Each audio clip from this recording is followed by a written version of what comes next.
ريفري نو فير ظالم ظلم مبين وواضح referee নিবার্গ এই ম্যাচে পুরোটা রেফারি দুর্নীতি করেছে, রেফারি ছিল নট ফেয়ার, এমন কথাই বললেন মিশরের এই প্লেয়ার।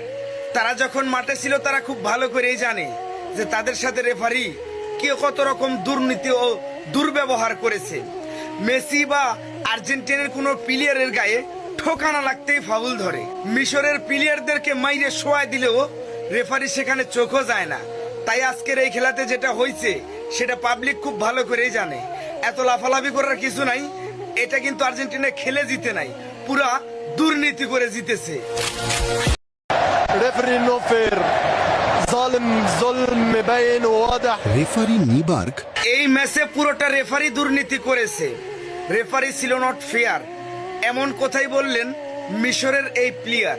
তারা যখন মাঠে ছিল তারা খুব ভালো করেই জানে যে তাদের সাথে রেফারি কে কত রকম দুর্নীতি ও দুর্ব্যবহার করেছে। মেসি বা আর্জেন্টিনার কোনো প্লেয়ারের গায়ে ঠোকানা লাগতেই ফাউল ধরে, মিশরের প্লেয়ারদেরকে মাইরে শোয়ায় দিলেও রেফারি সেখানে চোখও যায় না। তাই আজকের এই খেলাতে যেটা হয়েছে সেটা পাবলিক খুব ভালো করেই জানে। এত লাফালাফি করার কিছু নাই, এটা কিন্তু আর্জেন্টিনা খেলে জিতে নাই, পুরা দুর্নীতি করে জিতেছে।